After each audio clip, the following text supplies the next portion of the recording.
Good afternoon, मैं नवीन आप सभी का हार्दिक स्वागत करता हूं समसामयिक घटना चक्र के ऑफिशियल यूट्यूब चैनल पे। और कैसे हैं आप सभी लोग। सो आशा करता हूं लास्ट टाइम जो हम लोग सेशन पर डिस्कशन कर रहे हैं वो आपको समझ में आ रहा होगा और एग्जाम पॉइंट ऑफ व्यू से वेरी वेरी इंपॉर्टेंट मामला है गाइस। जीएस पॉइंटर इसी श्रृंखला इसी पुस्तक पे पूरी जो क्लासेस है इसी पर आधारित हैं और ये पुस्तक आपके नज़दीकी बुक स्टॉल पे अवेलेबल है। आप वहाँ से उसको ले सकते हैं और ऑफिशियल वेबसाइट से भी इसको ऑर्डर कर सकते हैं। सभी विषयों में अवेलेबल है। भारतीय इतिहास की बात करें, राज्य व्यवस्था की बात करें, सामान्य भूगोल, कृषि, सामान्य विज्ञान, पर्यावरण पारिस्थितिकी, आर्थिक सामाजिक विकास और यूपी स्पेशल, है ना। जीएस पॉइंटर लेटेस्ट बुक है, अपने नज़दीकी बुक स्टॉल पे इसको ले सकते हैं। आइए अभी हम लोग इसमें सामान्य भूगोल के अंतर्गत विश्व भूगोल को हम लोग डिस्कस कर चुके हैं, है ना। विश्व भूगोल के बारे में हम लोग चर्चा कर चुके हैं। अब हम लोग बात कर रहे हैं भारत के भूगोल की, ठीक है, भारत के भूगोल की। और लास्ट टाइम हम लोगों ने जो बात करी थी, कुछ उद्योगों को देखा था हम लोगों ने, है ना। इंडस्ट्री कौन कौन सी है, किस किस क्षेत्र से संबंधित है, किस चीज़ की इंडस्ट्री है, वो सारी चीज़ें उसी के आगे हम लोग कंटिन्यू कर रहे हैं। उसको देखते हैं हम लोग।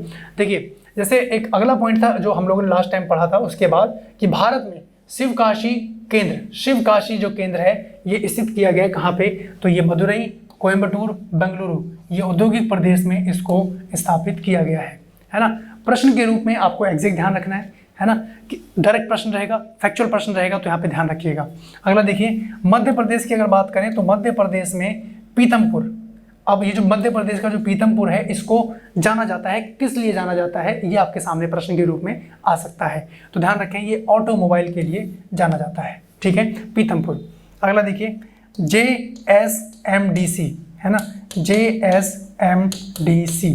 अब इसके द्वारा स्थापित ग्रेनाइड पॉलिशिंग उद्योग, ग्रेनाइड पॉलिशिंग उद्योग ये अवस्थित है, कहाँ अवस्थित है, तो ये तुपुदाना में अवस्थित है, रांची, तुपुदाना रांची में अवस्थित है। ये पॉइंट यहाँ पे ध्यान रखिएगा।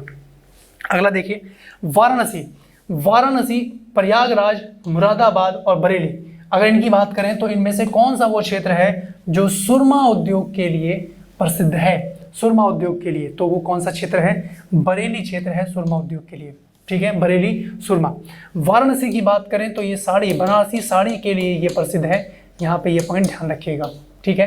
प्रयागराज, मुरादाबाद की बात करें तो ये पीतल के लिए प्रसिद्ध है, किसके लिए प्रसिद्ध है, पीतल के लिए। बरेली की जैसे आपने देखा सुरमा के लिए प्रसिद्ध है, काजल जिसको बोल रहे हैं सुरमा, ठीक है, सुरमा नहीं सुरमा, ठीक है। प्रयागराज किसके लिए प्रसिद्ध है, ये आप लोग कमेंट सेक्शन में कमेंट करके बताइएगा किस चीज़ के लिए फेमस है प्रयागराज, ठीक है। अगला देखिए सही सुमेलन की बात करें तो यहाँ पे कोलकाता हुगली क्षेत्र, अब ये किसके लिए है, क्या है, टीटागढ़। मुंबई पुणे क्षेत्र, अब ये अंबरनाथ। अहमदाबाद बड़ौदा क्षेत्र, ये आपका भरूच, यानी यहाँ पे ये अवस्थित है। अगला देखें नेपानगर। अब नेपानगर का संबंध किससे है, किस उद्योग से है, ये आपके सामने पॉइंट है। तो ये अखबारी कागज के लिए भारत के अनुसंधान केंद्र है, यानी अखबारी कागज का नेपानगर यहाँ पे प्रसिद्ध है। कई बार प्रश्न के रूप में ये परीक्षा में देखने को मिलता है। अगला देखिए 1988 में अंटार्कटिका महाद्वीप पर भारत ने अपना दूसरा वैज्ञानिक शोध केंद्र मैत्री स्थापित किया और इस शोध केंद्र का प्रमुख कार्य क्या है कि समुद्री जैव शास्त्र के क्षेत्र में अनुसंधान करना, मैत्री, है ना। अंटार्कटिका की बात करें तो अंटार्कटिका में आप ध्यान रखेंगे यहाँ पे एक तो दक्षिण गंगोत्री है,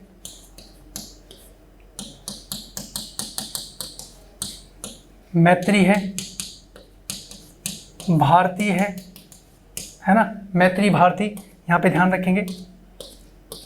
ये सब आपके यहाँ पे ये वैज्ञानिक शोध केंद्र हैं, यहाँ पे ध्यान रखेंगे। अगला देखिए अंटार्कटिका में तीसरे भारतीय शोध केंद्र की आधारशिला रखी गई, जिसका नाम क्या है, किस नाम पे रखी गई, भारती नाम पे रखी गई, यहाँ पे ध्यान रखिएगा पॉइंट। अगला देखिए दक्षिण गंगोत्री, जैसे अभी हम लोगों ने बात करी तो दक्षिण गंगोत्री के नाम से जाना जाता है भारत का प्रथम अंटार्कटिक शोध केंद्र। तो तीनों हम लोगों ने एक ही पॉइंट पे डिस्कस कर लिए। एक बार फिर से देख लीजिए कि जैसे आप देखते हैं कि अंटार्कटिक कुछ इस लोकेशन में फैला हुआ है, तो यहाँ पे पहला, दूसरा, तीसरा, इसी में तीनों के नाम है। सबसे पहले यहाँ पे देखा आप लोगों ने दक्षिण गंगोत्री, ठीक है, दक्षिण गंगोत्री, हालांकि अभी कार्यरत नहीं है, जो रिपोर्ट है इसकी दक्षिण गंगोत्री, उसके बाद मैत्री, उसके बाद भारती।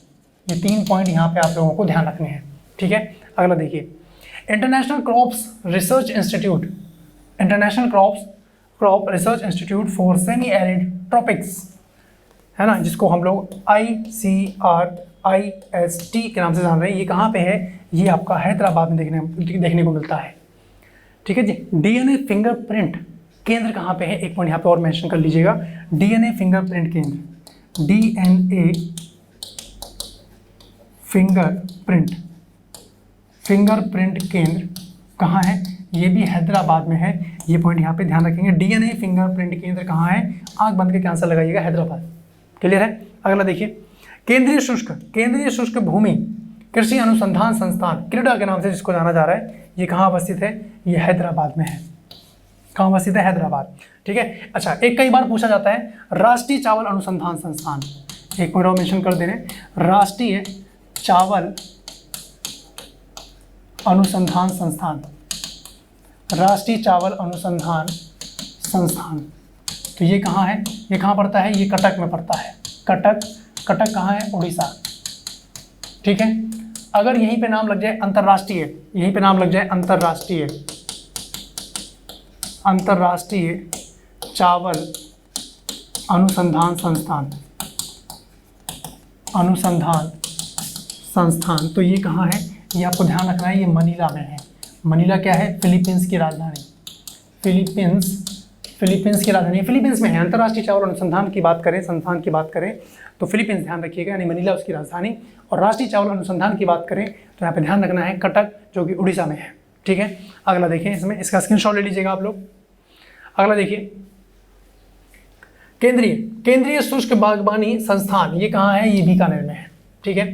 राष्ट्रीय कृषि अनुसंधान प्रबंधन एकेडमी, ये कहाँ पर है? तो ये हैदराबाद में है। ठीक। राष्ट्रीय कृषि विपणन संस्थान, ये देखिए सारे उद्योग के संदर्भ में ये प्रश्न आपके सामने बन सकते हैं। तो ये कहाँ है? जयपुर में है। ठीक है। उद्यान एवं वानिकी विश्वविद्यालय, ये कहाँ है? ये आपका सोलन में है। और सोलन कहाँ पड़ता है? हिमाचल प्रदेश। ठीक है जी। तो यहाँ पे इनको स्थापित किया गया है। अगला देखिए, central food technological research institute, central food technological research institute, ये कहाँ है? तो ये आपका मैसूर में है। मैसूर, यहाँ पे ध्यान रखेंगे। अगला देखिए, शस्य वानिकी, शस्य का मतलब होता है कृषि, शस्य का एक नाम कृषि भी है। तो शस्य वानिकी का जो राष्ट्रीय शोध केंद्र है, ये राष्ट्रीय शोध केंद्र कहाँ अवस्थित है? झांसी में अवस्थित है। और झांसी कहाँ पड़ता है? किसी बच्चे को डाउट नहीं होना चाहिए, उत्तर प्रदेश में बेटा, गलत मत करना। ठीक है। अगला देखिए, खेतों में प्रयुक्त होने वाले औजारों और मशीनों पर जो शोध और विकास कार्य सेंट्रल इंस्टीट्यूट ऑफ इंजीनियरिंग द्वारा ये किए जाते हैं, इनके द्वारा किया जा रहा है। और ये कहाँ स्थित है? भोपाल में है, मध्य प्रदेश में। ठीक है जी। मध्य प्रदेश के भोपाल में है। ये ध्यान रखेंगे। मतलब समझ गए आप लोग कि खेतों में जो भी औजार हम लोग यूज़ कर रहे हैं, जो भी मशीन यूज़ कर रहे हैं, उनके ऊपर जो शोध और जो विकास, उसके डेवलपमेंट के लिए जो कार्य हैं, वो कहाँ से हो रहे हैं? सेंट्रल इंस्टीट्यूट ऑफ इंजीनियरिंग, इसके द्वारा किए जा रहे हैं। कहाँ पे स्थापित है? भोपाल में स्थापित है। ठीक है। अगला देखिए, भारतीय चावल शोध संस्थान, भारतीय चावल, देखिए अभी मैं अपने आपसे बोला राष्ट्रीय चावल अनुसंधान संस्थान, तो वो कहाँ है? कटक। अब भारतीय चावल शोध संस्थान ये कहाँ है? हैदराबाद। ठीक है। दोनों पॉइंट ध्यान रखेंगे। राष्ट्रीय डेयरी अनुसंधान संस्थान, ये कहाँ है? करनाल। ठीक है। भारतीय दलहन अनुसंधान संस्थान, दलहन की बात करेंगे तो ये आपका कानपुर में है। ठीक है। अगला देखिए, भारतीय शाक भाजी अनुसंधान संस्थान, ये आपका वाराणसी में है। तो यहाँ से बिल्कुल आपके सामने डायरेक्ट प्रश्न रहेगा, भारतीय चावल अनुसंधान संस्थान, भारत शोध संस्थान ये, और राष्ट्रीय चावल अनुसंधान संस्थान दोनों अलग हैं, ध्यान रखिएगा, है ना। दोनों को मिक्स मैच नहीं करना है। एक हैदराबाद है और दूसरा कटक उड़ीसा है। ठीक है। अगला देखिए, इंडियन ब्यूरो ऑफ माइंस, अब इसका मुख्यालय कहाँ अवस्थित है? ये नागपुर में इसका मुख्यालय है, नागपुर, यहाँ पे ध्यान रखेंगे। अगला देखिए, केंद्रीय खनन अनुसंधान संस्थान, ये धनबाद में है। धनबाद कहाँ पड़ता है? झारखंड में झरिया, जो कि कोयले की खान है, उसी के आसपास ये धनबाद रीजन देखने को मिलता है। तो खनन, वहाँ से कोयले का खनन हो रहा है, ऐसे याद रख सकते हैं कि केंद्रीय खनन अनुसंधान संस्थान कहाँ है? धनबाद। भारतीय हीरा संस्थान ये स्थापित किया गया, कहाँ स्थापित किया गया है? सूरत में स्थापित किया गया है। ये पॉइंट ध्यान रखें। ठीक है। अगला देखिए, राष्ट्रीय दुग्ध विकास बोर्ड ये स्थित है कहाँ है? आनंद में स्थित है। ठीक है। अगला देखिए, भारतीय गन्ना अनुसंधान संस्थान, ये आपका अगर उत्तर प्रदेश में पूछा जाए, अगर उत्तर प्रदेश में पूछा जाए तो उत्तर प्रदेश में कहाँ है, तो उत्तर प्रदेश में है लखनऊ में। और अगर यही आपसे पूछ लिया जाए कि भाई भारतीय गन्ना अनुसंधान संस्थान भारत में कहाँ अवस्थित है, भारत में कहाँ अवस्थित है, तो आपको ध्यान रखना है कोयम्बटूर। कहाँ है, कोयम्बटूर में ये अवस्थित है। क्लियर है जी।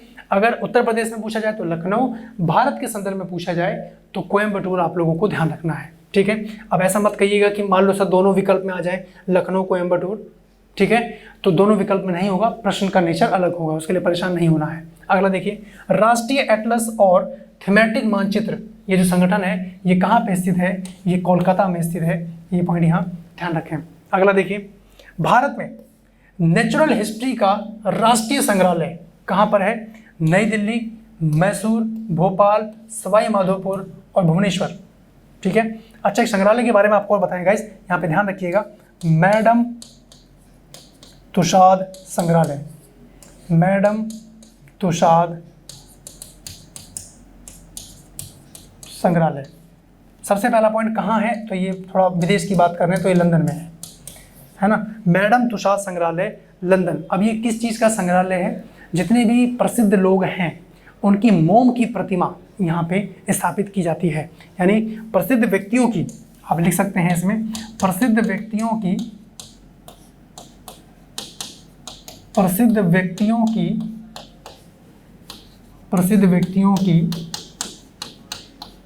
मोम की प्रतिमा, प्रसिद्ध व्यक्तियों की मोम की प्रतिमा यहाँ पे स्थापित की जाती है। ठीक है जी। कहाँ पे, मैडम तुषाद संग्रहालय कहाँ है, लंदन, यहाँ पे ध्यान रखेंगे। अगला देखिए, सही सुमेलन आपसे पूछा जा रहा है। ठीक है। और यहाँ पे संस्थान का नाम दिया गया है, वो स्थिति कौन से क्षेत्र में अवस्थित है, जैसे भारतीय गन्ना अनुसंधान संस्थान लखनऊ, लखनऊ विकल्प में ना हो तो कोयम्बटूर। ठीक है। राष्ट्रीय पादप अनुवांशिक अनुसंधान ब्यूरो, अब ये कहाँ पे है, पादप अनुवांशिक अनुसंधान ब्यूरो, ये आपका नई दिल्ली में अवस्थित है, वहाँ पे इसकी स्थिति है। ठीक है। राष्ट्रीय पौध सुरक्षा प्रशिक्षण संस्थान, ये कहाँ है, हैदराबाद। गेहूं अनुसंधान निदेशालय, गेहूं अनुसंधान निदेशालय ये कहाँ है, लखनऊ। ठीक है। अब एक छोटा सा कीवर्ड बता रहे हैं जिसके माध्यम से आप लोग कई सारे प्रश्नों के आंसर दे सकते हैं। जैसे कुछ भी लगाओ, राष्ट्रीय अनुसंधान संस्थान है ना, राष्ट्रीय डैश अनुसंधान संस्थान, अनुसंधान संस्थान। जैसे गाइस बोलते हैं ना कि successful people do not do different thing but they do differently. एक सफल व्यक्ति कुछ अलग नहीं करता है, थोड़ा सा अलग से करता है, तो थोड़ा सा वही स्मार्ट वर्क आप लोगों को चाहिए। जैसे आप कौन सा कीवर्ड यहाँ मेंशन कर दें कि उसका आंसर एक ही हो जाए। जैसे अगर यहाँ पे आपके सामने आ गया वनस्पति, और वनस्पति में ही औषधि बनती है, चाहे पहला नाम वनस्पति आ जाए, चाहे औषधि आ जाए, औषधि है ना, चाहे उसी से विष भी बन जाता है, चाहे विष आ जाए। ठीक है। तो अब ये राष्ट्रीय वनस्पति अनुसंधान संस्थान, राष्ट्रीय औषधि शाह है, राष्ट्रीय औषधि अनुसंधान संस्थान, राष्ट्रीय विष अनुसंधान संस्थान। अभी कोई भी एक नाम आ जाए तो आंख बंद करके आप लोग इसमें क्या आंसर लगाएंगे, लखनऊ। क्या है जी, लखनऊ, ध्यान रखिएगा। ठीक है जी, लखनऊ आप लोग अपना आंसर हिट कर सकते हैं इसमें। ठीक है। वैसे ही अगर यहाँ पे आ जाए राष्ट्रीय, अब कहीं सड़क लिखा हुआ आ जाए, सड़क, राष्ट्रीय सड़क अनुसंधान संस्थान, तो आपका दिल्ली, तो दिल्ली से उसका संबंध हो रहा है। तो ऐसे कई सारे पॉइंट हैं जिसको हम लोग डिस्कस करेंगे, यहाँ पे ध्यान रखें। अगला देखिए, राष्ट्रीय जैविक खेती केंद्र, राष्ट्रीय जैविक खेती केंद्र की बात करें, NCOF, ये स्थित कहाँ पे है, ये गाजियाबाद में स्थित है, यहाँ पे ध्यान रखें। अगला देखिए, भारतीय मौसम मुख्यालयों के स्थापना वर्ष का व्यवस्थीकरण क्रम की अगर बात करें, जो मौसम मुख्यालय हैं, जैसे देखिए भारतीय मौसम विभाग, अब इसकी स्थापना कब हो रही है, 1875 में, 1875 जो भारतीय मौसम विभाग है, ये मुख्यालय कहाँ है, कोलकाता था। ठीक है। फिर 1905 में शिमला, फिर 1928 में पुणे, और फिर 1944 में नई दिल्ली में ये स्थानांतरित कर दिया गया। तो यानी वर्तमान में कहाँ है, भारतीय मौसम मुख्यालय जो है वो नई दिल्ली में है, यहाँ पे ध्यान रखेंगे। ठीक है। अगला देखिए, अंतर्राष्ट्रीय सौर संगठन, अंतर्राष्ट्रीय सौर संगठन की बात करें तो इसका सचिवालय वर्तमान में किस स्थान पर स्थापित किया गया है, तो ये है गुरुग्राम, ये है आपका गुरुग्राम। ठीक है, अगला देखिए, भारतीय भाषाओं का केंद्रीय संस्थान किस स्थान पर अवस्थित है? किस स्थान पर अवस्थित है? तो ये है मैसूर। कहाँ पर है? मैसूर में। ठीक है, अगला देखिए, भारतीय कृषि अनुसंधान संस्थान, इसका बकरियों पर शोध केंद्रीय संस्थान स्थापित किया गया, स्थित है। ये कहाँ पे है? ये उत्तर प्रदेश के मथुरा में देखने को मिलता है। लोकेशन क्या है? मखदूम। ठीक है, बकरी की बात आई गाइस, एक ध्यान रखेंगे यहाँ पे, एक शॉल के बारे में पूछा जाता है, पश्मीना शॉल। एक शॉल के बारे में पूछा जाता है, पश्मीना शॉल किससे प्राप्त होती है? तो ये बकरी से प्राप्त होती है। यहाँ पे ध्यान रखेंगे, बकरी के ऊन से प्राप्त होती है पश्मीना शॉल। ठीक है, यहाँ पे पॉइंट ध्यान रखिएगा। अगला देखें, भारतवर्ष में प्रथम कृषि विज्ञान केंद्र की स्थापना की गई थी 1974 में। ठीक है, अगला देखें, सामाजिक वानिकी और पर्यावरण पुनर्वास केंद्र भारत के किस नगर में अवस्थित है? तो ये कहाँ पे है? सॉरी, माफी चाहते हैं, ये प्रयागराज में है। ठीक है जी, प्रयागराज में। यहाँ तक का स्क्रीनशॉट ले लीजिए आप लोग। अब हम लोग नए खंड की तरफ रुख करते हैं और वो है आपका परिवहन। ठीक है, परिवहन की बात करें, ट्रांसपोर्टेशन की बात करें, तो यहाँ पे ध्यान रखना है आप लोगों को। परिवहन की बात करें, ट्रांसपोर्ट की बात करें, ट्रांसपोर्ट, तो हम लोग 4 ट्रांसपोर्ट का अध्ययन करते हैं, जिसमें सबसे इंपॉर्टेंट है आपका सड़क। ठीक है, रेल मार्ग, वायु मार्ग और चौथा है आपका जल मार्ग। ठीक है जी, इन्हीं 4 मार्गों के बारे में हम लोग चर्चा करते हैं। देखिए, हम सबसे ज़्यादा किस मार्ग का प्रयोग करते हैं? सबसे ज़्यादा इमेजिन कीजिए, सड़क परिवहन का, है ना। आपको अपने घर से बाहर निकलना है तो डायरेक्टली आप सड़क परिवहन का प्रयोग करेंगे। किसी मन में ये नहीं कि रेल परिवहन का सबसे ज़्यादा प्रयोग करते हैं, वो तो होता है, लेकिन अगर प्राथमिकता की बात की जाए तो सबसे ज़्यादा प्रयोग सड़क परिवहन का होता है ना। रेल परिवहन का हम लोग एक लंबी दूरी के लिए प्रयोग करते हैं, वायु मार्ग का एक लंबी दूरी के लिए प्रयोग करते हैं, है ना। कोई ऐसा क्षेत्र जहाँ पे सड़क मार्ग नहीं अवेलेबल है तो हम जल मार्ग का भी प्रयोग करते हैं। तो उसके अनुसार यानी प्राथमिकता सबसे पहले किसकी है? सड़क मार्ग की, सड़क परिवहन की। अब जरा इसी के बारे में आगे बात कर रहे हैं कि भारत में देश के कुल यातायात में, जो देश का कुल यातायात मामला है, उसमें सड़क यातायात का भाग है कितना है गाइस? तो वो है 69% माल यातायात है और 90% है यात्री यातायात। समझ पा रहे हैं? सबसे ज़्यादा प्रयोग इसी का किया जाता है। ठीक है, अगला देखिए, भारत में कुल राष्ट्रीय राजमार्ग की अगर बात करें और उनकी कुल लंबाई की अगर बात करें तो तकरीबन कितनी देखने को मिलती है? तो राष्ट्रीय राजमार्ग टोटल है 599 और उनकी जो लंबाई है तकरीबन 1,40,995 किलोमीटर। ठीक है, ये इसका डिस्टेंस देखने को मिलता है। अगला देखिए, वर्तमान भारत का सबसे लंबा राष्ट्रीय राजमार्ग यहाँ पे दे रखा है, कौन सा है? NH, नेशनल हाईवे 27, है ना। अब जरा यहाँ पे एक चीज़ ध्यान दीजिए, मैं एक डायग्राम ड्रॉ कर रहा हूँ आप लोगों के सामने।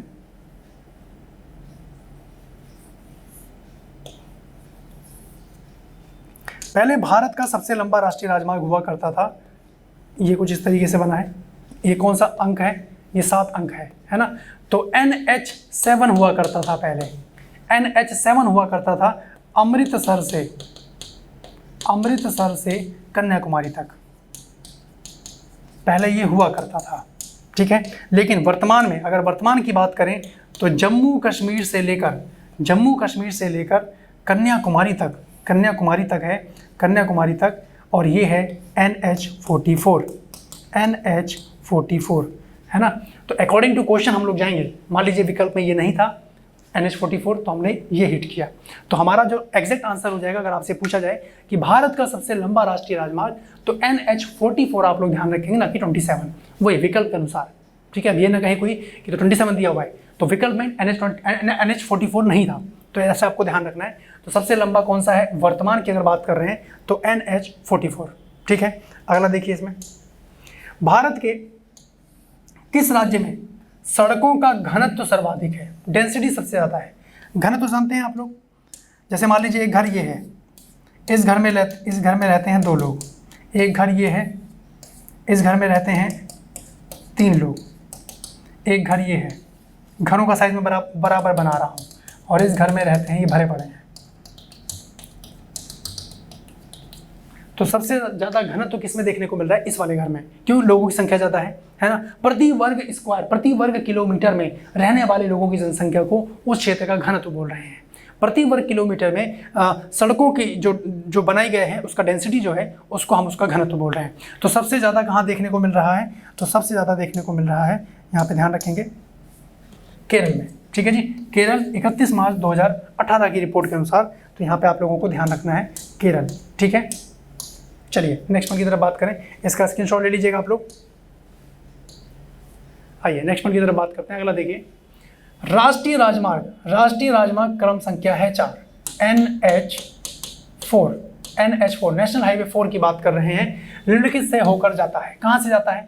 वर्तमान में NH4 का विस्तार अंडमान एवं निकोबार द्वीप समूह में है। तो ध्यान रखिएगा, अंडमान निकोबार द्वीप समूह में नेशनल हाईवे 4 अवेलेबल है। ठीक है, ये अगला देखिए, वह राज्य जिसमें राष्ट्रीय राजमार्गों की सर्वाधिक लंबाई पाई जाती है। सबसे लंबे राष्ट्रीय राजमार्ग देखने को मिलते हैं 31 मार्च 2019 तक की रिपोर्ट के अनुसार, तो वो है Maharashtra would be your right answer. ठीक है, अगला देखिए, भारत का वह राज्य जिसमें प्रांतीय राजमार्गों की सकल लंबाई सबसे अधिक है, तो वो भी है आपका महाराष्ट्र। भाई लंबाई के संदर्भ में कोई पॉइंट आ जाए तो आपका आंसर क्या हो जाएगा, यहाँ पे ध्यान रखेंगे। अगला देखिए, इसका स्क्रीनशॉट ले लीजिए आप लोग। अगला देखिए, स्वर्णिम चतुर्भुज परियोजना का संबंध है राजमार्ग के विकास से है। स्वर्णिम चतुर्भुज, ठीक है, यहाँ पे ध्यान रखेंगे। स्वर्णिम चतुर्भुज की बात करें तो एक छोटा सा डायग्राम यहाँ पे ध्यान रखें, इसको इस तरीके से बना लीजिएगा आप लोग, है ना। यहाँ पे आपके सामने जो प्रश्न आते हैं, एक तो आता है गोल्डन रेक्टेंगल यानी स्वर्णिम चतुर्भुज। स्वर्णिम यहाँ लिख दे रहे हैं,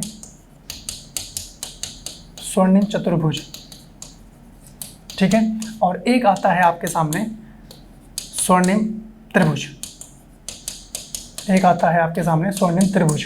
दो पॉइंट आते हैं यहाँ पे, ध्यान रखिएगा। अब जैसे एक पॉइंट आया स्वर्णिम त्रिभुज, अभी कहाँ है, तो एक लोकेशन यहाँ ध्यान रखें, दिल्ली, है ना। एक लोकेशन ध्यान रखें, मुंबई, दिल्ली मुंबई, यहाँ पे है चेन्नई और यहाँ पे है कोलकाता। यानी कि जो मेजर सिटीज़ हैं इनको अगर हम लोग मिला दें तो ये एक रेक्टेंगल शेप ले लेते हैं, ठीक है। अच्छा, अब उसके बाद अगर बात करें कि भैया गोल्डन ट्रायंगल कहाँ है, गोल्डन ट्रायंगल यानी आपका स्वर्णिम त्रिभुज कहाँ है, तो दिल्ली तो है ही है, दिल्ली जयपुर और आगरा, दिल्ली जयपुर आगरा, अगर मैं इसको मिला दूंगा तो एक ट्रायंगल निकल के आता है, ठीक है। तो ध्यान रखेंगे, चाहे स्वर्णिम त्रिभुज की बात की जाए या स्वर्णिम चतुर्भुज की बात की जाए, तो इसका संबंध किससे है, राष्ट्रीय राजमार्गों से है, सड़क से है, ठीक है, सड़क परिवहन से है, ठीक है। अगला देखिए, भारत की स्वर्णिम चतुर्भुज परियोजना जोड़ती है किसको, दिल्ली मुंबई चेन्नई कोलकाता को। उम्मीद कर रहा हूँ याद रख पाएंगे, इस मैप के माध्यम से ध्यान रख पाएंगे, भूलेंगे नहीं, इसका स्क्रीनशॉट ले लीजिए आप लोग। अगला देखिए, प्रधानमंत्री भारत जोड़ो परियोजना का संबंध किससे है, तो जाहिर सी बात है किसको जोड़ना चाह रहे हैं, राजमार्गों के विकास से है, ठीक है जी। कई बार ऐसा होता है कि जैसे कोई गांव है, ये कोई गांव है और इस गांव से एक ये मुख्य सड़क जा रही है, कोई नेशनल हाईवे जा रहा है। अब हमें जाहिर सी बात है कि इस गांव को मुख्य धारा में जोड़ना है, तो अब इस गांव में कोई इस तरीके से सड़क है, अब यहाँ से हमने एक सड़क निकाल दी जो इस मेन रोड पे आके कनेक्ट हो जा रही है, इस मेन रोड पे आके कनेक्ट हो जा रही है, कोई गांव था मान लीजिए, है ना, इस तरीके से। तो ऐसा भी रहता है कि भारत जोड़ो परियोजना मतलब कि जितने भी ग्रामीण क्षेत्र हैं या कोई ऐसे सुदूर क्षेत्र हैं जहाँ पे सड़क व्यवस्था प्रॉपर नहीं है, तो वहाँ से सड़कों को लाके मुख्य सड़क में लाके जोड़ दिया जा रहा है, ठीक है। तो यहाँ पे ध्यान रखेंगे, राजमार्गों के विकास से है प्रधानमंत्री भारत, आपने देखा प्रधानमंत्री भारत जोड़ो परियोजना, ठीक है। अगला देखिए, दो राष्ट्रीय राजमार्ग हैं जो कन्याकुमारी श्रीनगर राजमार्ग और पोरबंदर सिलचर राजमार्ग, जो राष्ट्रीय राजमार्ग विकास परियोजना के अंतर्गत निर्मित हो रहे हैं, वो एक दूसरे से मिलेंगे कहाँ पे, झांसी में, है ना। अब इसका भी जरा एक मामला समझ लीजिए कि अगर ये आपके सामने भारत है, छोटा सा डायग्राम बना रहा हूँ मैं आप लोगों के सामने,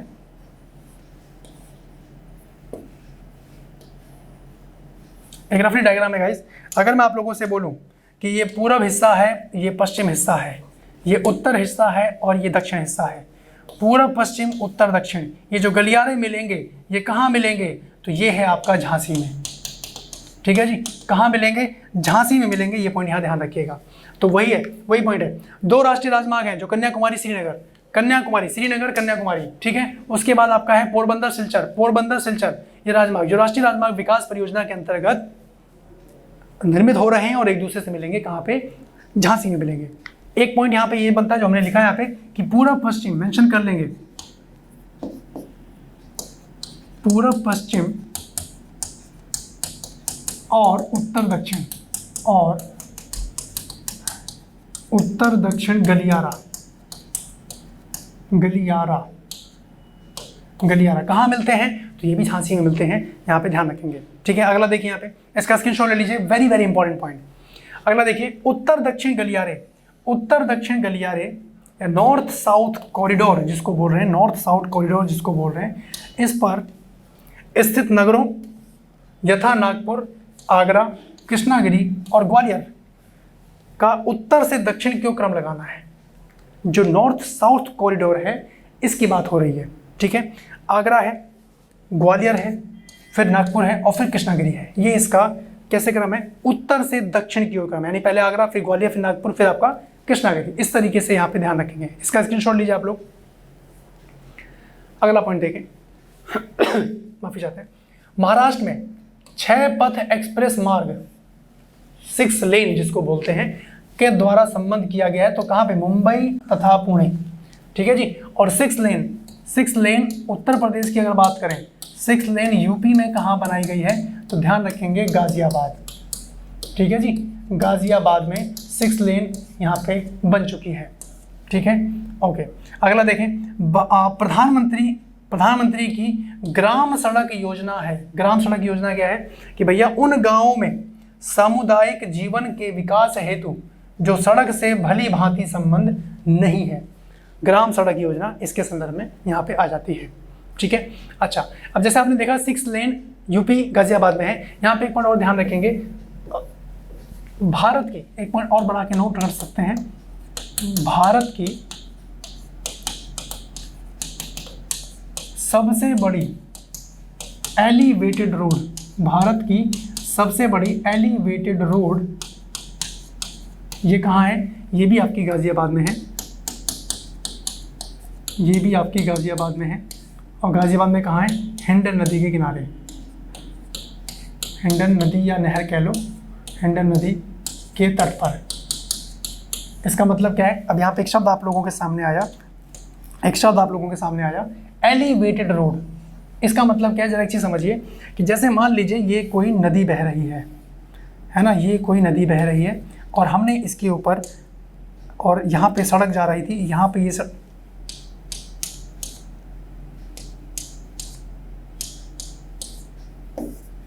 यहाँ पे ये सड़क थी इस तरीके से, है ना, ये सड़क है, ये सड़क है। तो अब हम क्या करेंगे? इसके ऊपर एक ब्रिज का निर्माण कर देंगे, इसके ऊपर एक ब्रिज का निर्माण कर देंगे जो इस तरीके से रहेगा ताकि लोग बाग आएँ और इसके ऊपर से क्रॉस करते हुए निकल जाएं। इसको तो हम लोग पुल बोलते हैं। क्या बोलते हैं? पुल, है ना। बहुत सतर्कता से समझिए। अब उसके बाद जरा ध्यान समझिए कि ये नदी है, ये नदी आपकी बह रही है, ये नदी बह रही है। और हमने क्या किया? अब इसी नदी के किनारे एक सड़क निकाल दी है, एक सड़क निकाल दी है ना। ये सड़क निकल गई है,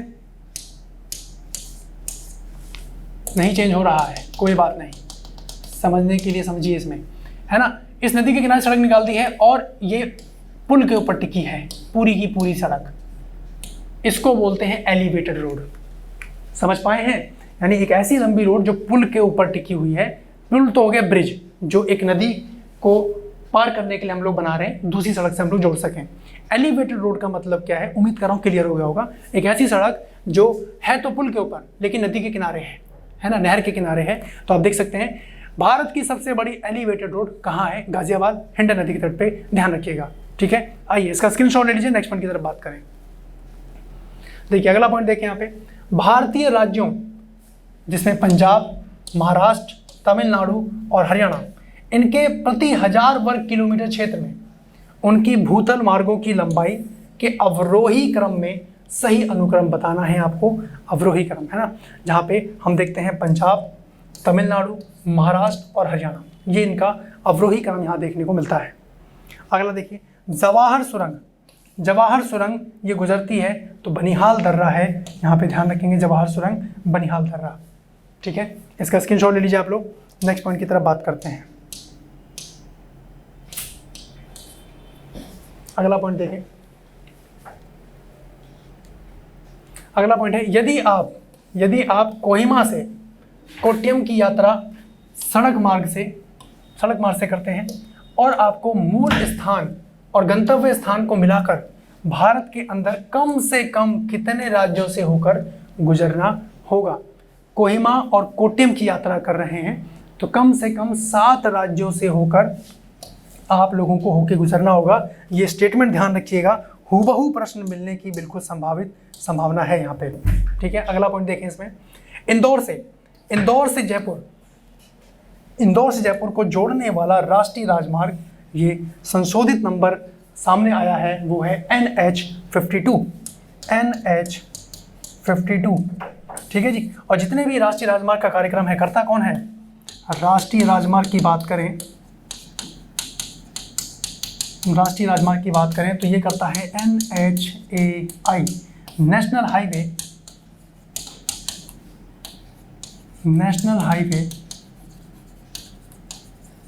अथॉरिटी ऑफ इंडिया, यहाँ लिख दे रहे हैं national highway authority of India, ठीक है जी। कौन करता है? NHAI, national highway authority of India, यानी जितने भी सड़क मार्ग का कार्यक्रम होगा वो इसके अंडर में होता है, ठीक है। इसका स्क्रीनशॉट लीजिए आप लोग। नेक्स्ट पॉइंट की तरफ बात करें, अगला पॉइंट देखते हैं। अब हम बात करते हैं सड़क परिवहन के बाद रेल परिवहन की। मैंने आपको बताया कि सबसे ज़्यादा प्रयोग हम लोग सड़क परिवहन का करते हैं, है ना। उसके बाद रेल परिवहन। आइए आगे बात करें इसमें। देखिए, भारत में सबसे पहले रेल मार्ग तैयार हुआ था। कब तैयार हुआ था? ये तैयार हुआ था आप लोगों का 1853 में। और भारतीय रेल के जनक, बिल्कुल नहीं भूलना है, भारतीय रेल के जनक कौन है? अगर सोच पा रहे हैं बिल्कुल सही है, लॉर्ड डलहौजी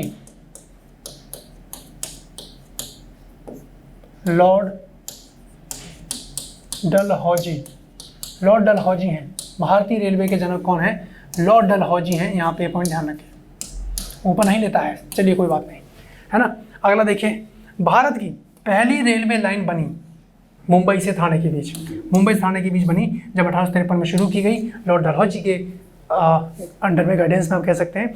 तो मुंबई से थाने चली, यहाँ पे ध्यान रखेंगे, ठीक है। बड़ी लाइन की 2 पटरियों के बीच दूरी होती है कितना, है ना। ये आपके सामने पूछा गया है, फीट में होती है, ठीक है। बड़ी लाइन के 2 पटरियों के बीच।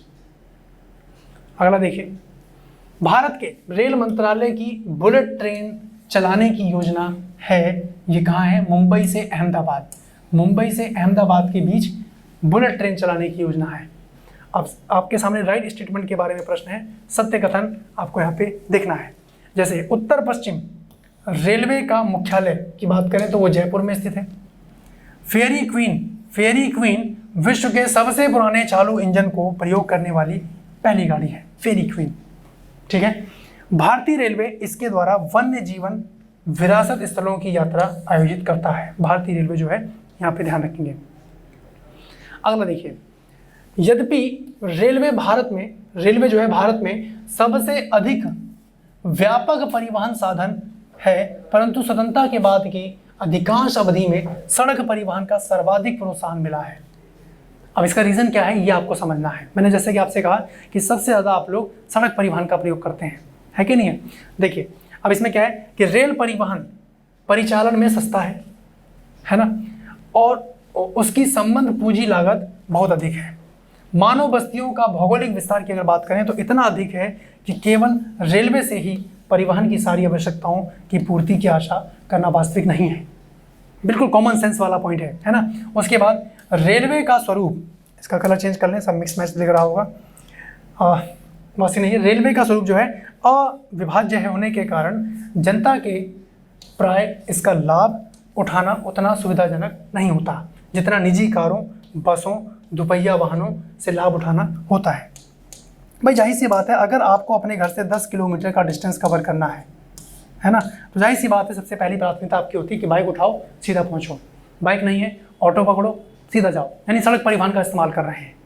ठीक है। हाँ, अगर रेलवे स्टेशन घर के बगल ही है तो फिर आप प्रयास करते हैं ठीक है हमने ट्रेन पकड़ ली और 10 किलोमीटर का डिस्टेंस हमने कवर कर लिया, लेकिन पहली प्राथमिकता सड़क परिवहन की होती है, जो ये स्टेटमेंट कहीं ना कहीं यहाँ पे दे रहा है।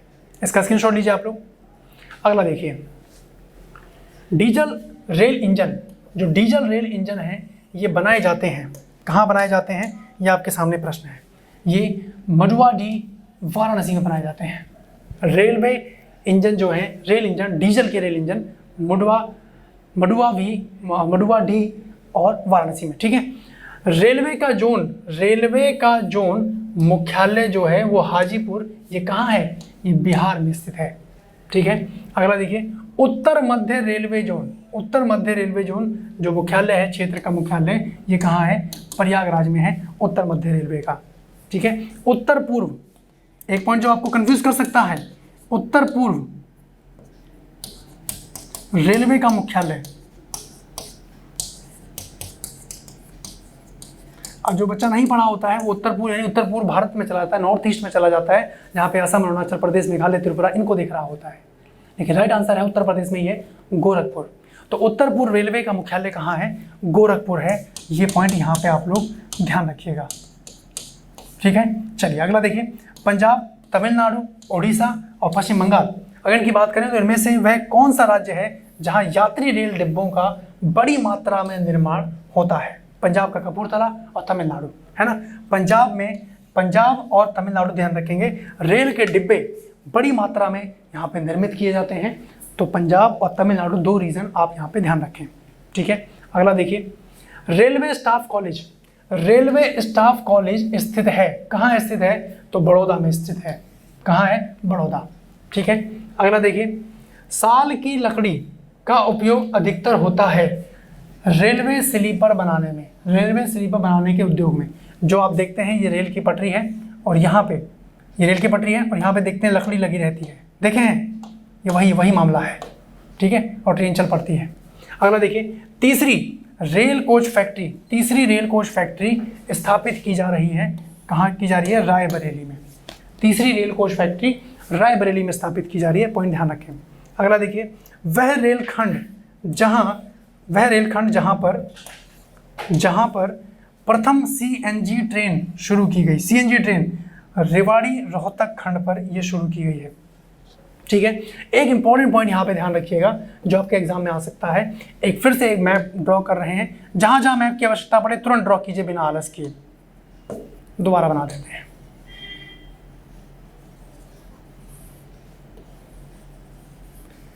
मैं एक पॉइंट लिख रहा हूं, उसको मेंशन कीजिएगा। सबसे लंबी दूरी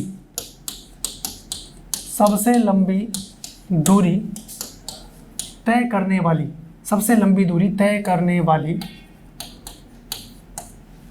वाली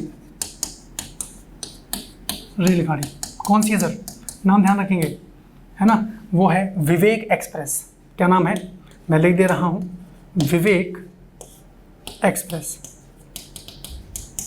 एक्सप्रेस। सबसे लंबी दूरी भारत में तय करती है विवेक एक्सप्रेस। कहां से कहां तक, सोच पा रहे हैं, तो लिखेंगे असम के डिब्रूगढ़ से लेकर कन्याकुमारी तक। कहां से कहां तक, असम के डिब्रूगढ़ से लेकर कन्याकुमारी तक। ये असम के डिब्रूगढ़ से लेकर कन्याकुमारी तक कवर करती है। सबसे लंबी दूरी असम के डिब्रूगढ़ से लेकर